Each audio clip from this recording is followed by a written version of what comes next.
Sorry.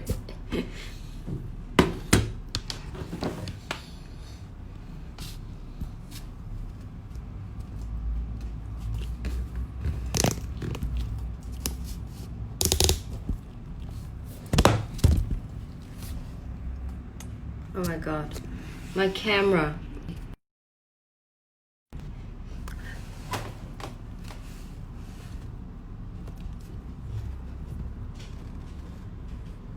Like that? Okay. Welcome back. So since we're waiting for some people, I'll write a few more times if you want to see it being written.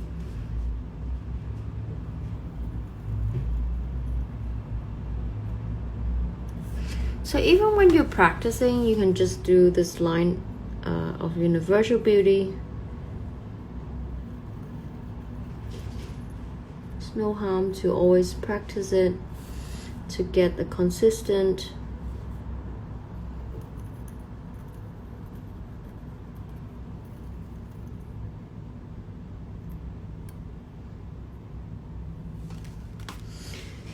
So that's when I have my saliva. Wow, it's worse when you touch up. Hong Kong is very hot, and I'm not turning on the AC in my room because it's quite noisy and I don't want to make so much noise. Is the country you're living hot at the moment? Because Hong Kong is really hot.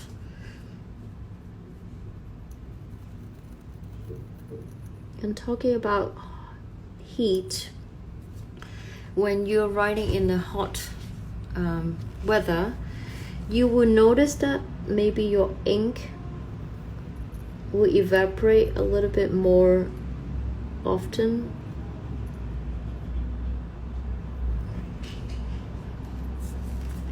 So if that happens,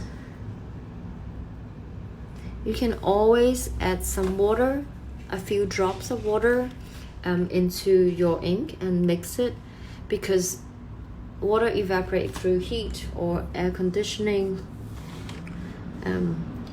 So make sure you do that, and you clean your nib a little bit more regularly, because with the heat the ink dries up faster, and if you don't clean it, the nib will become thicker in the tip because there's a little bit of ink dry bits, right?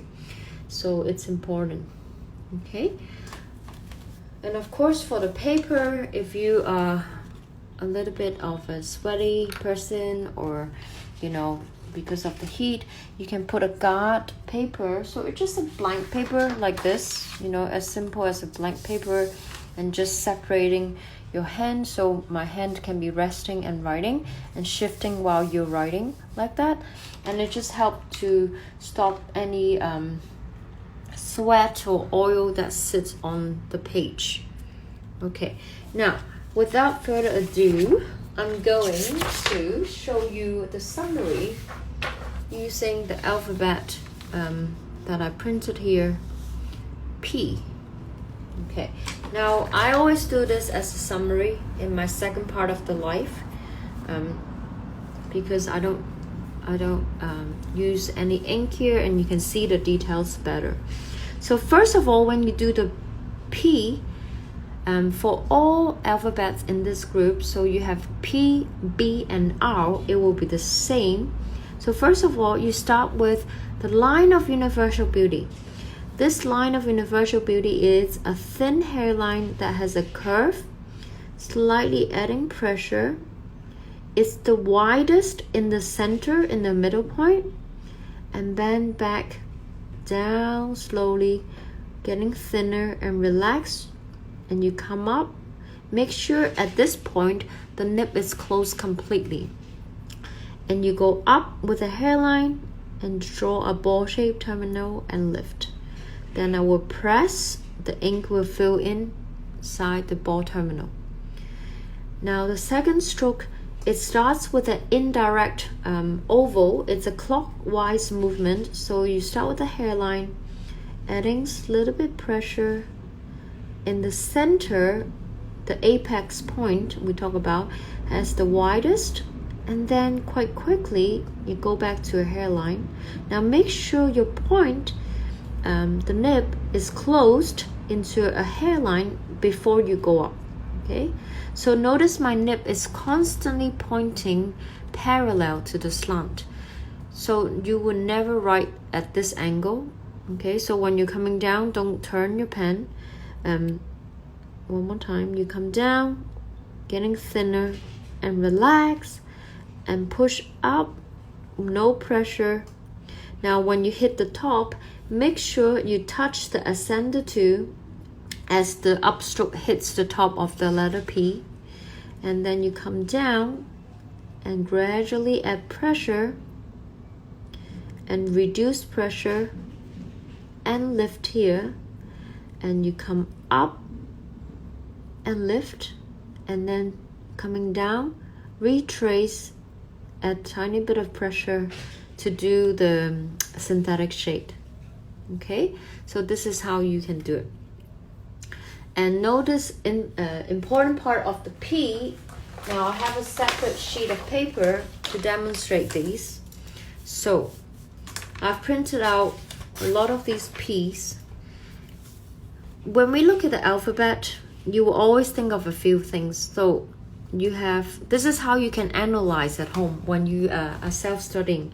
So oval is the first point. So if I look at the oval, the key oval is, of course, the Universal Line of Beauty will have its oval, but let's look at the oval in this, the top part, the indirect, the canopy area, okay, the top area. So you have this oval here, right? Okay, now you also, of course, this is your oval. This is an oval. In fact, in the scenario menu, it talks about the oval is actually making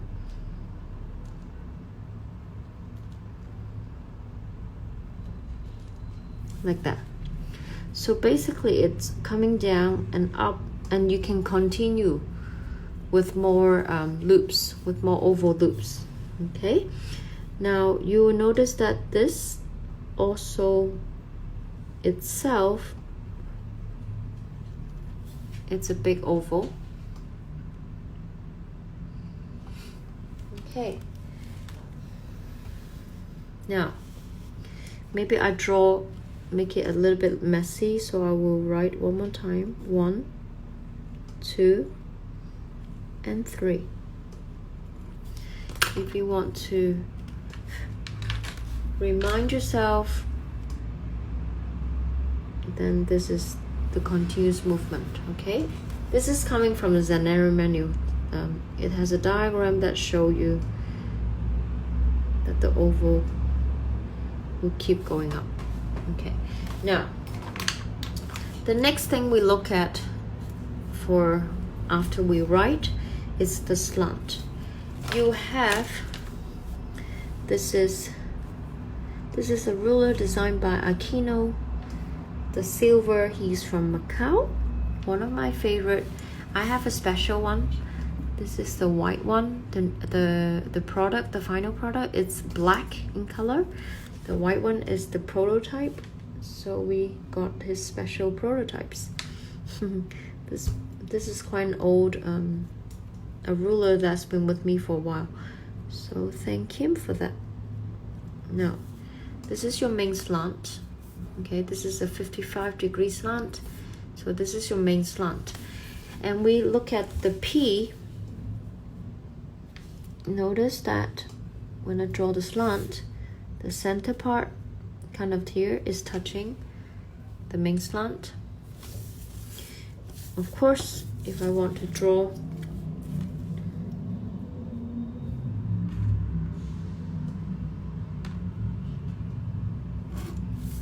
okay, sorry, slightly, but you get this quite close. So you have this pretty much aligned to the ball terminal. Now in terms of the slant of the oval, it's one important idea. It's slightly tilted the other way. Okay, so that's the slant. What else do we need to look? So we talk about oval, slant. You also need to think about negative space. Negative space means the area where there's no ink. So for example, that is a negative space, a triangle. This is a little triangle you can fit. You can think about this, and here there's the train track. So I used to say this is the train track. They are parallel to each other. You see, they are not exactly parallel because this is a curve and this is like an elongated downward movement stroke. But what I'm trying to say is this tunnel here, it has kind of more or less equal spacing. Okay, it is not closer on the top and then get wider. It is pretty the same throughout. So that's also the negative space that you need to focus on. Okay, now another negative space that you can see, if I look at this curve and this curve, the distance here is pretty balanced as well. Okay, so if this curve and this, the gap is also what I call a train track. Okay, cool. Now let's go to the second alphabet, B. It should be rather straightforward. Quite easy now, right? Let's grab my pen nib without ink. So first of all, you have the line of universal beauty starting with the hairline, slowly adding pressure, a little bit thickest in the middle, then reduce pressure, and before it hit the baseline, it's already become a point, and you keep coming up and draw a ball terminal and lift. You pressed to fill in the ink. Now the second part will be the indirect oval. So we'll start from here, and we have to think about the distance. We want a parallel distance, not too close to the capital stamp or too far away from it. Okay, so place in the right spot. Also think about the axis of this oval is slightly off slant. Okay, this is on slant here. This oval, it's off slant. So when I'm doing this, my brain will tell my finger to kind of move in this way. Okay, so I have an image of where that oval is, and I try to kind of like copy that outline. Okay, so thin, adding thicker, back to thin again in the hairline, and up, relax. Touch the A2 as you reach the top, come down, add pressure, reduce, and make a loop and lift. There are two methods. Most other traditional calligraphers would do a synthetic shade immediately. I think for me, it's the best for me. I keep going down because my hand is in a downward movement. So I'll make a loop and I'll lift, and then I will tell myself that I need to start with a thin hairline, adding pressure, and reduce pressure completely when it hit the baseline, because otherwise you experience a lot of scratching, like that really harsh upstroke. Okay, so one more time. So after loop, you lift, thin, thickest, back to thin, completely no pressure, and go up, thinking of an oval. Okay, so thinking of an oval. I'll come up without rushing. Now I lift my pen. If there's a lot of ink, I'll usually tap on the side of the inkwell, the edges, just to reduce the ink so it's thinner. And then I will add a very thin oops, one more time, a very thin synthetic shade, okay, on top of the loop. And in fact, the synthetic shade, okay, when I add the synthetic shade, you want the synthetic shade to be on top, okay, so not in the middle of the line. So this is my first line that I draw, right? And then when I add the synthetic shade, I add on top, because otherwise if I add it lower, it will fill up this loop, okay, which is not what you want to do.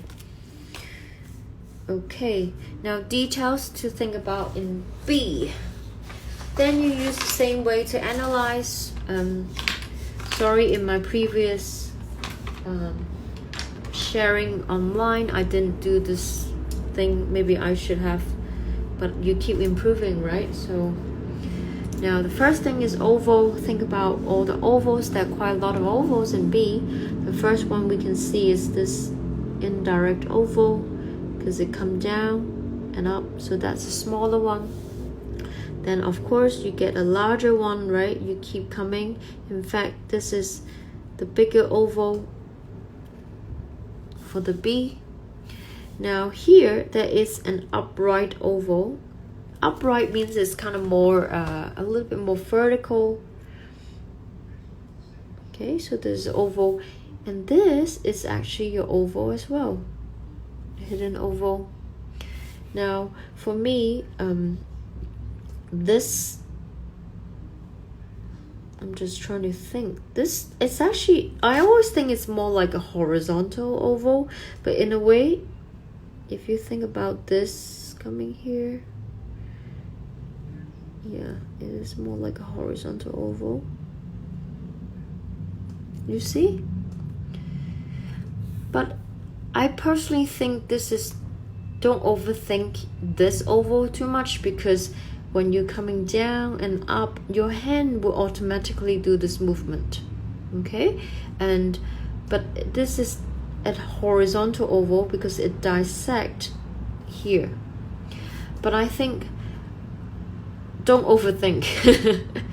It's more important to notice this upright oval, this little oval, the bigger oval, okay? Because otherwise, if you think, oh my god, it's a horizontal oval, your hands suddenly get a little bit scared and not sure how to move, and it actually make it worse, right?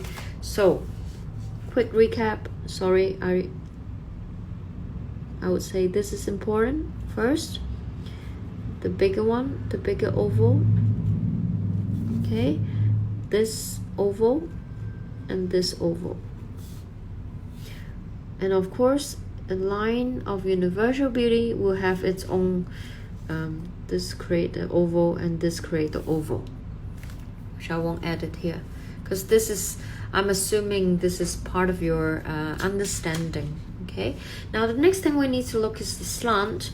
So we use the ruler again, draw the main slant, okay, main slant. And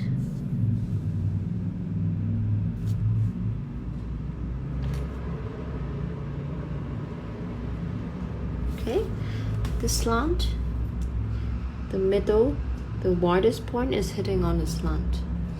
Here it's also on the slant as well, but I want to keep this space so that you can see that negative, the negative space where you can fit a triangle. So this is narrower than the bottom, okay? Same as the P, this is the main slant. Oval, it's a bit off slant.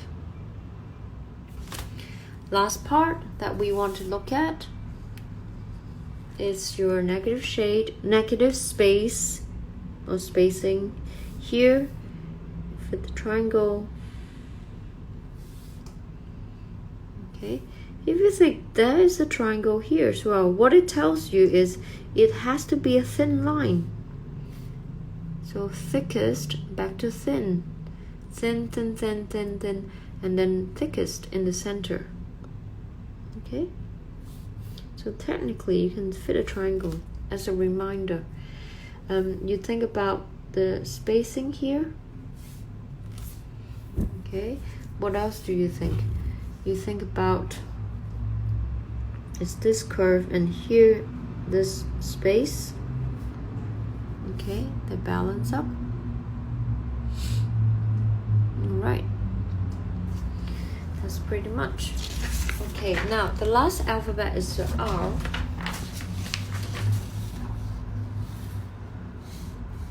There you go.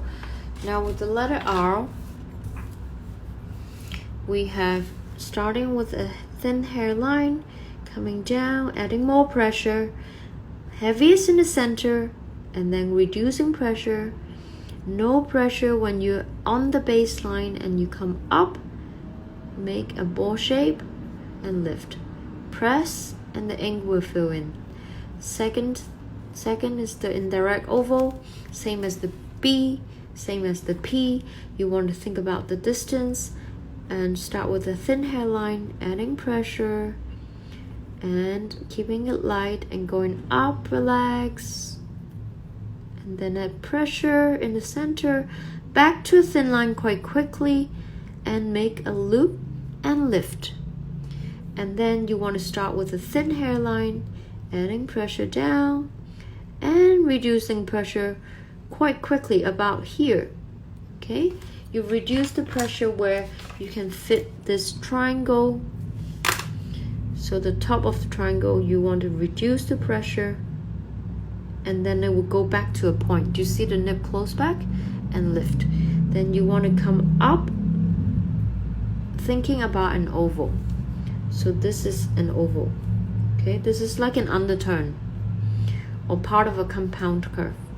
Important for the letter R, if you forget anything, I think this is very important, is to make sure this is on slant. Okay,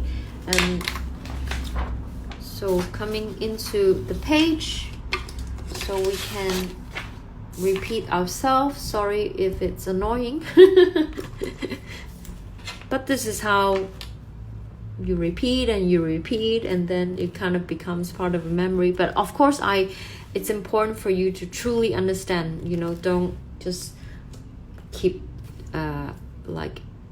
meaningless memorizing. Don't do that, you know, it has to make sense to you. Now think about oval. There's an oval here, there's a larger oval. Okay, of course there's a horizontal oval, but it's, in my opinion, is don't kind of like confuse yourself. Maybe I won't draw it. Second thing is the slant. Maybe I'll do it using here, main slant. Notice they're also both of them on the main slant. Here it's on the slant. This oval, it's slightly off that way. These two, it's on the main slant. Okay, now negative spacing. Think about the tunnel here, nice and parallel. Think about the triangle. Make sure there's a curve here. Think about this triangle. There's a little triangle here. This triangle, remind you on the top, reduce pressure. Okay. Now in B and R, both of them, make sure that you keeping flat. If you have the middle line, notice the loop is slightly above the midline. Okay, maybe I didn't draw a good job. This is a very this pen is not sharp enough. Okay, I'll draw on here.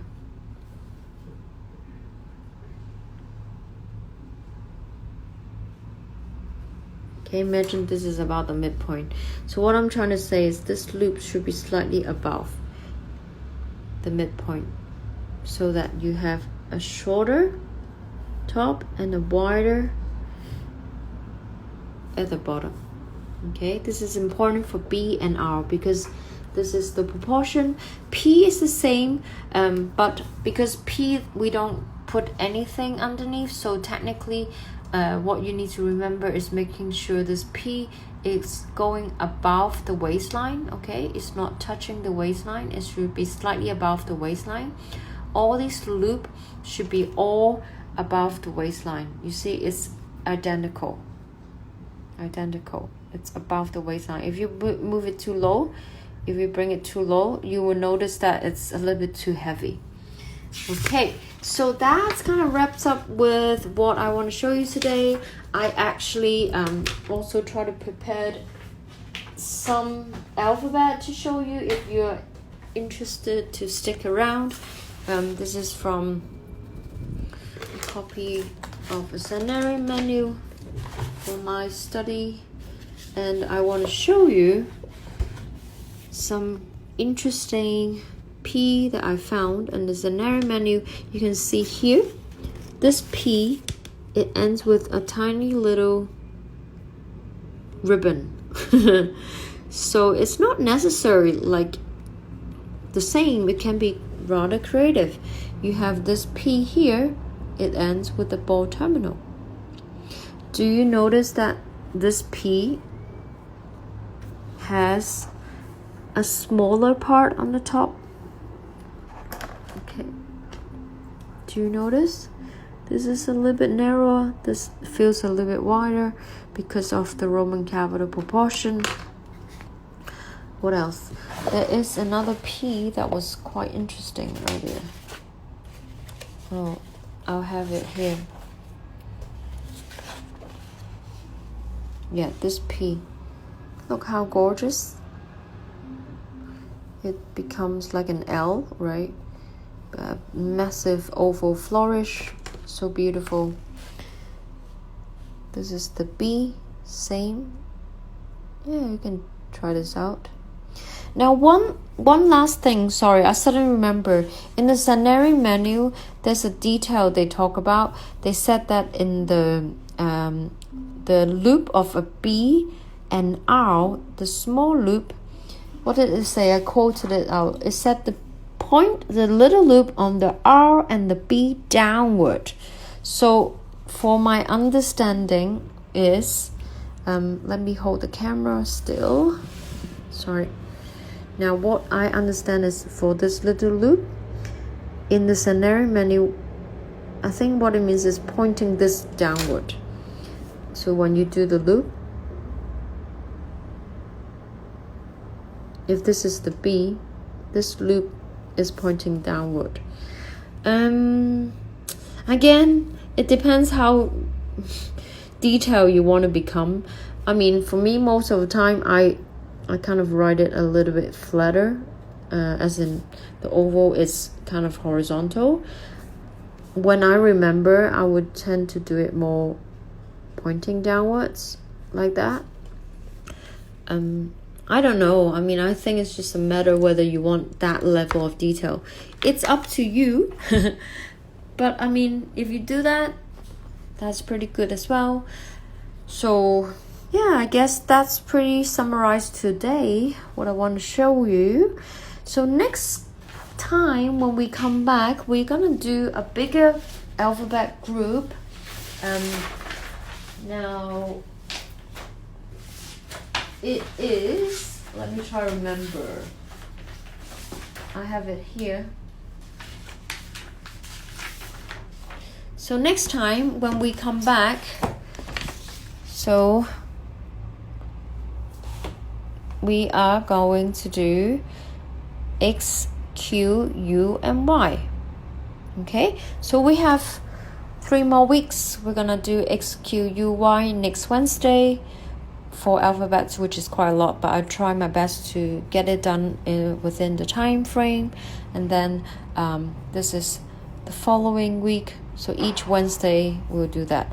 I hope that I still have time. If you like this, please let me know. If you find this useful, if you rewatch it, please send me a message that you gaining from it, because I'm thinking whether I should continue in July for the lower cases.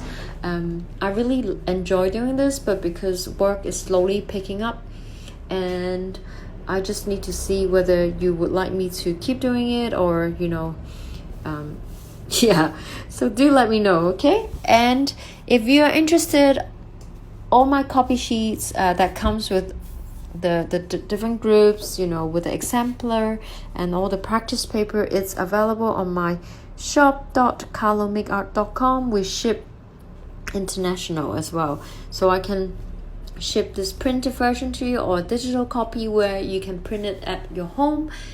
I also sell a lot of other calligraphy supplies. Anyways, thank you for joining, and I hope you all the best. And I really appreciate you staying around with me tonight, and please take care, okay? Thank you so much. Thank you. Bye guys. You're welcome. Thank you.